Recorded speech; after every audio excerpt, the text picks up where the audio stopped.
Basically তিনটে database তৈরি হলো। এবার এই দুটো ডেটাবেসের মধ্যে ম্যাপিং করা হলো, প্রথম ধরন। দ্বিতীয় ধরন কি, সবাইকে হিয়ারিংয়ে ডাকা হবে। নমস্কার, এসআইআর নিয়ে আরেকটা খুব গুরুত্বপূর্ণ ভিডিওতে আপনাদের সবাইকে স্বাগত। আমি ফান্ডাদা, আর আজকে আমি আপনাদের দেখাবো যে কিভাবে ইলেকশন কমিশন এই ঝাড়াই বাছাই পর্বটা করলো এবং কারা কারা এই হিয়ারিংয়ে ডাক পাচ্ছে। প্রথমেই আমরা জানি যে ড্রাফট রোল সেটা পাবলিশ হয়েছে কবে? এই 16ই ডিসেম্বরে। এখন এই যে ড্রাফট রোল পাবলিশ হয়েছে, এই ড্রাফট রোলে 7 ধরনের ভোটারকে ইলেকশন কমিশন হিয়ারিংয়ে ডাকবে। 7 ধরনের। এই 7 ধরনের ভোটার কারা?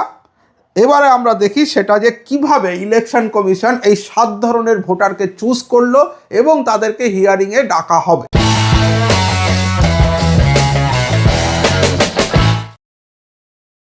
এই কিভাবে খুঁজলো কমিশনের প্রথম ধাপ ছিল যে প্রথমেই ইলেকশন কমিশন কি করেছে, 2002-এর যে ম্যানুয়াল ভোটার লিস্ট ছিল, 2002-এর যে ম্যানুয়াল ভোটার লিস্ট ছিল, সেই ভোটার লিস্টকে তারা প্রথমেই ডিজিটাইজ করে নিয়েছে। ডিজিটাইজ করে একটা ডেটাবেস তৈরি করা হয়েছে, কম্পিউটারাইজড ডেটাবেস। এই ডেটাবেসটা তৈরি করে নিয়েছিল ইলেকশন কমিশন আগেই।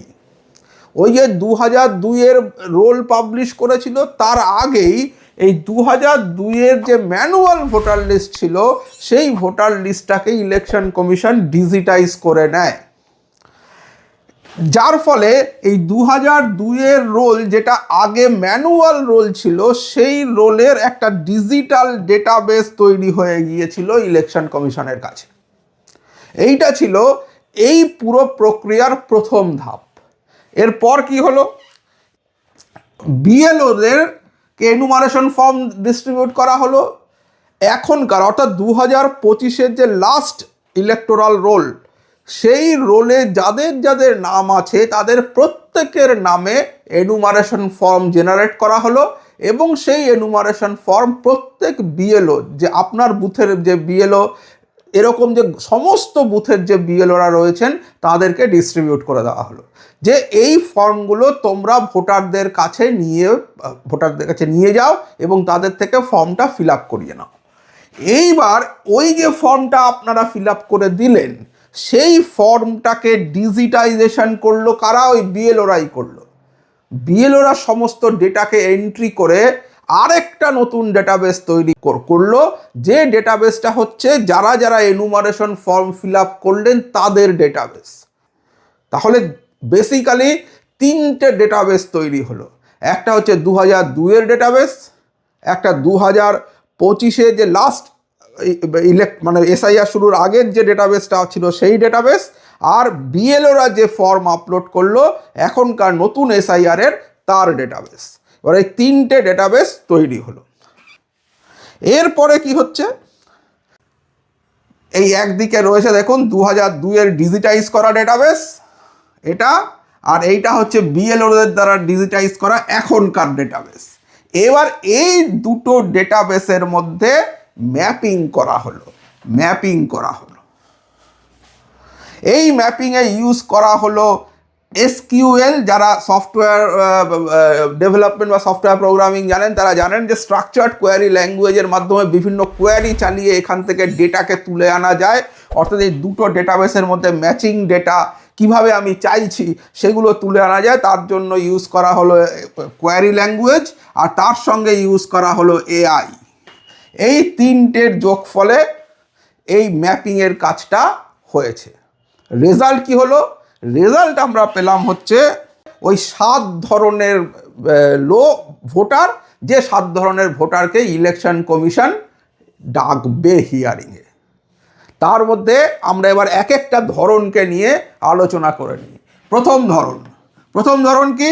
প্রথম ধরন হচ্ছে এটা হচ্ছে 2002-এর ডিজিটাইজ করা ডেটাবেস, আর এটা হচ্ছে এখন বিএলওদের দ্বারা ডিজিটাইজ করা ডেটাবেস। এই দুটো ডেটাবেসের মধ্যে ম্যাপিং হলো। এবারে দেখা যাচ্ছে এই 2002-এর ডেটাবেসে যে ভোটার ফর্ম ফিল আপ করেছেন তার নিজের নাম নেই 2002-এর ডেটাবেসে, বাবা মা বা ঠাকুরদার নামও নেই, কারোরই নাম নেই। অর্থাৎ এই যিনি যে ভোটার ফর্ম ফিল আপ করেছে সেই ভোটার 2002-এ তার নিজের নাম তো নেই, তিনি কোনো আত্মীয়র নামও দেখাতে পারেননি। অথচ 2024-25-এর যে ইলেকটোরাল রোল সেই রোলে তার নাম ছিল এবং তিনি ফর্ম ফিল আপও করেছেন। এই যে ডিফারেন্সটা, অর্থাৎ এখানে ফর্ম ফিল আপ করেছেন কিন্তু এখানে নাম নেই, তার নিজেরও নেই, তার বাবা, দাদু, ঠাকুরদা, মা, কারোরই নাম নেই। এই ধরনের যে প্রক্রিয়া, সেই ধরনের প্রক্রিয়ার থেকে বাছাই হয়েছে আনম্যাপড ভোটার। এই আনম্যাপড ভোটার সেখান থেকে এসছে। তার সংখ্যা কত? তার সংখ্যা হচ্ছে 30 লক্ষ, প্রায় 30 লক্ষের কিছু বেশি।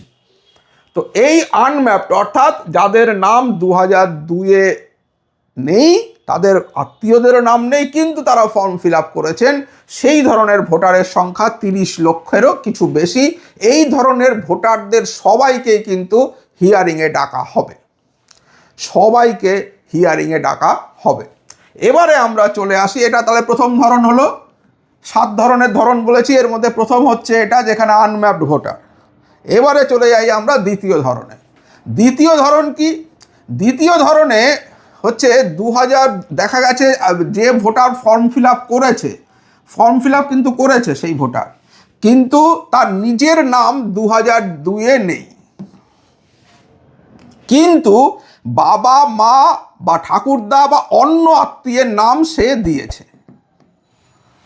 অর্থাৎ 2002-এর লিস্টে তার নিজের নাম নেই কিন্তু বাবা, মা বা ঠাকুরদা বা অন্য কোনো আত্মীয়র নাম দিয়েছে, এরকম যারা রয়েছে, যারা ফর্ম ফিল আপ করেছে, এবার সেইটাকে ম্যাপিং করানো হলো। এবং এইখানে স্ট্রাকচার্ড কোয়ারি ল্যাঙ্গুয়েজ ইউজ হয়েছিল, কিন্তু এই প্রোজেনি ম্যাপিং, এটাকেই বলা হচ্ছে প্রোজেনি ম্যাপিং, যেখানে তার নিজের নাম 2002-এ নেই কিন্তু আত্মীয়দের নামকে সে দিয়েছে, এখানে ইউজ করা হলো এআই। অর্থাৎ এর মাধ্যম দিয়ে দেখা গেল যে এতে ডিসপিউটেড ভোটার রয়েছে, অর্থাৎ এরা নাম দিয়েছে ঠিকই কিন্তু এখানে বেশ কিছু মানে ভাইরাল হয়েছে বেশ কিছু এরকম ডিসপিউটেড ব্যাপার, যেমন ধরুন বাবা এবং ছেলের বয়সের ডিফারেন্স 15 বছর এরকম। এই জিনিসগুলো কিন্তু বের করে এনেছে এআই।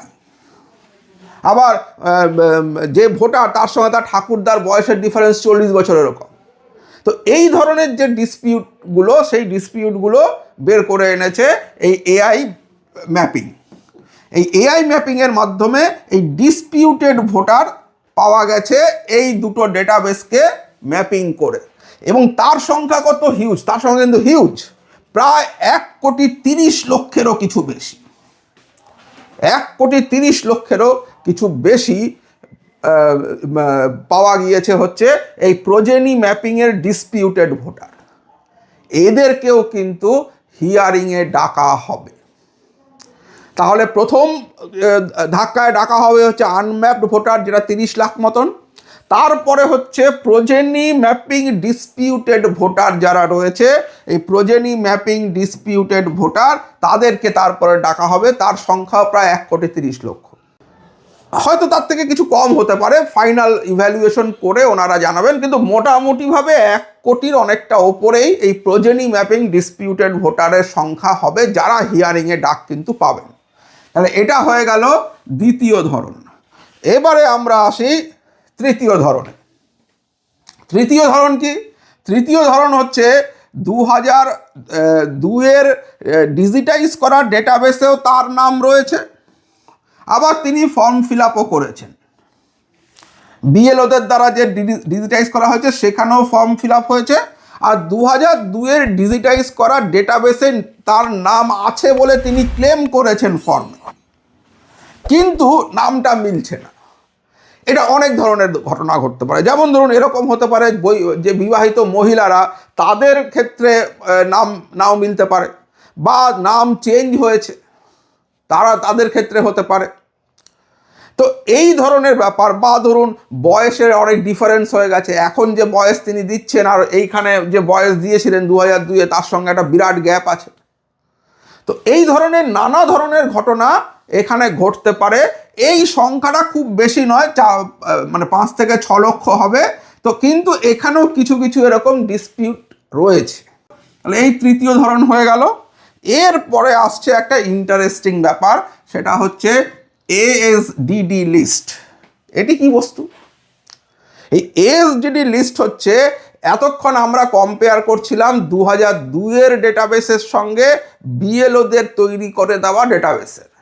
এইবার আসলো 2024-25-এ আমাদের যে লাস্ট ইলেকটোরাল রোল ছিল সেই ডেটাবেসের সঙ্গে বিএলওদের ডিজিটাইজ করা ডেটাবেসের। এখানে হচ্ছে বর্তমান ভোটার লিস্টে দেখা যাচ্ছে ভোটারের নাম আছে, কিন্তু বিএলওদের দ্বারা ডিজিটাইজ করা ডেটাবেসে দেখা যাচ্ছে যে তিনি ফর্ম ফিল আপ করেননি, অর্থাৎ তার নামে এনুমারেশন ফর্ম জেনারেট করা হয়েছিল এই 2025-এর লিস্ট থেকে, কিন্তু সেই এনুমারেশন ফর্ম ফিল আপ হয়ে বিএলওদের কাছে আসেনি।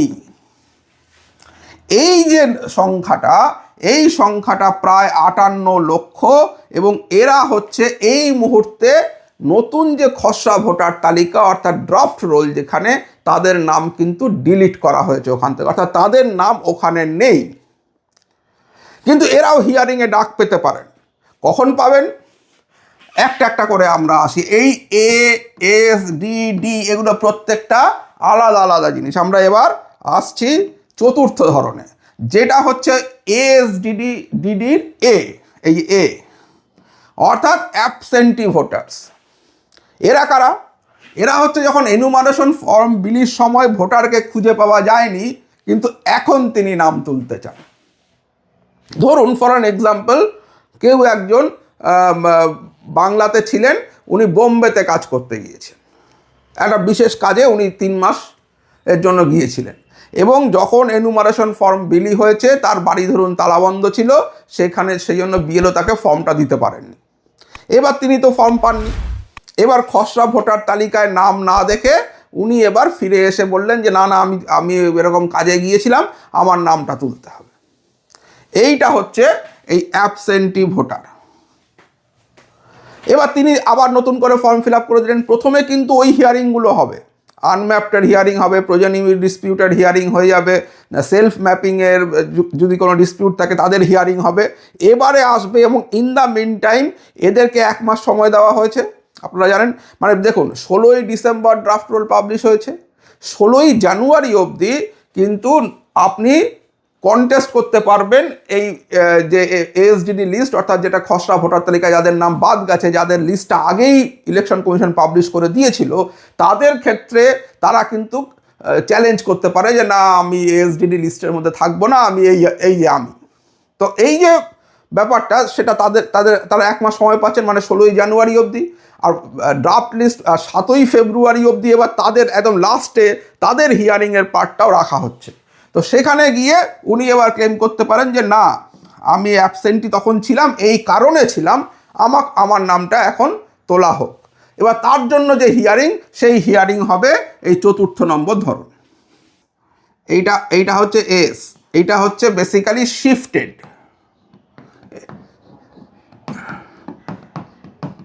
এটা হচ্ছে শিফটেড ভোটার। এই 5ম ধরন হচ্ছে শিফটেড ভোটার, অ্যাবসেন্টিটা নয়। এই শিফটেড ভোটার্স কারা? শিফটেড ভোটার্স হচ্ছে যে ভোটার অন্য জায়গায় চলে গিয়েছিলেন কিন্তু এখানেই ভোটার কার্ড রাখতে চান। যেমন ধরুন ফর অ্যান এক্সাম্পল, কোনো মহিলার বিয়ে হয়ে গিয়েছে, বিয়ে হয়ে তিনি অন্য জায়গায় চলে গিয়েছেন, কিন্তু ভোটার কার্ডটা তিনি আগের জায়গাতেই রাখতে চান। এবার তাকে গিয়ে তো বিএলও পায়নি, এবং হয়তো তিনি বেশ কিছুদিন আসেননি, ফলে ওনার নামটা হয়তো মানে শিফটেড ভোটার হিসাবে অলরেডি চলে এসছে। এখন উনি বলছেন যে না আমি এখানেরই ভোটার, আমি এখানেই থাকতে চাই, এরকম হতে পারে। এই ধরনের, অর্থাৎ যারা শিফটেড দেখানো হয়েছে কিন্তু তারা বলছেন যে না আমি শিফটেড হইনি, বাবা আমি শিফটেড হয়েছিলাম কিন্তু আমি আমার ভোটার কার্ডকে এখানেই রাখবো। পরিযায়ী শ্রমিকদের ক্ষেত্রে এটা খুব বিশেষ করে অ্যাপ্লিকেবল। তারা হয়তো অন্য জায়গায় চলে গেছেন, অনেক দিন পাওয়া যাচ্ছে না, কিন্তু তারা বলছেন না আমি কার্ডটা এখানেই রাখবো। তো এই ধরনের, অর্থাৎ শিফটেড ভোটার বা শিফট হয়েছিলেন আবার ফিরে এসছেন, তো তাদের জন্য, বা ফিরে আসবেন হয়তো আগামী 6 মাসের মধ্যে, তিনি বলেন না আমি শিফটেড হয়েছিলাম কিন্তু আমি এবার চলে আসবো, আমার এই ব্যাপার, আপনি আমার নামটা এইখানেই রাখুন। তো এই ধরনের যে ভোটার, সেটা হচ্ছে শিফটেড ভোটার। সেই ধরনের ভোটাররা যারা ফর্ম আবার নতুন করে ফিল আপ করবেন, যার জন্য প্রায় 1 মাস সময় রয়েছে, তাদেরকেও হিয়ারিংয়ে ডাকা হবে। এরপরে আসছে ষষ্ঠ ধরন। ষষ্ঠ ধরন কি? Dead voters. আমরা দেখেছি স্টার আনন্দে কদিন আগেই মানে এই ড্রাফট রোল বেরোনোর পরপরই একটা খবর এসেছিল যে একজন কাউন্সিলর তিনি মানে তাকে মৃত বলে দেখানো হয়েছে, কিন্তু তিনি বলছেন আমি দিব্যি বেঁচে আছি। তো এরকম ঘটনা আরও এরকম 2, 4, 5টা, 10টা, 15টা, 100টা হতে পারে, যে যাদেরকে মৃত বলে অলরেডি দেখিয়ে দেওয়া হয়েছে তারা হয়তো মৃত নন। এটা ভুল হতে পারে। একটা 7.5 কোটি 8 কোটি লোক নিয়ে যখন কাজ হচ্ছে একটা, তখন সেখানে এরকম কিছু কিছু মিস্টেক তো হবেই। তো সেই মিস্টেকে যদি ধরা যাক কারো নাম মৃত বলে দেখিয়ে দেওয়া হয়েছে, অর্থাৎ তিনি ডেড ভোটার, এসডিডির ডি, অর্থাৎ এসডিডির এটা হচ্ছে ডেড ভোটার। এই ডেড ভোটারসদের তাদের মধ্যে কেউ যদি বলেন যে না না আমি একদমই মৃত নই, আমি দিব্যি আছি, তখন তাকে কি করতে হবে? তাকে আবার ফর্ম দিতে হবে, তিনি ফর্ম ফিল আপ করবেন এবং তারও হিয়ারিং হবে। অর্থাৎ সেই হিয়ারিং হচ্ছে এসডিডির ডি, এটা হচ্ছে ষষ্ঠ। এরপরে আমরা আসি সপ্তম ধরন। সপ্তমে কি? ডুপ্লিকেট ভোটার্স, অর্থাৎ যে ভোটারের নাম একাধিক তালিকায় রয়েছে। এবার একাধিক তালিকায় তো ছিল, এবার একাধিক তালিকা থেকে এসছে, এবার খসড়া ভোটার তালিকায় তার নাম হয়তো এখানে বাদ চলে গেছে।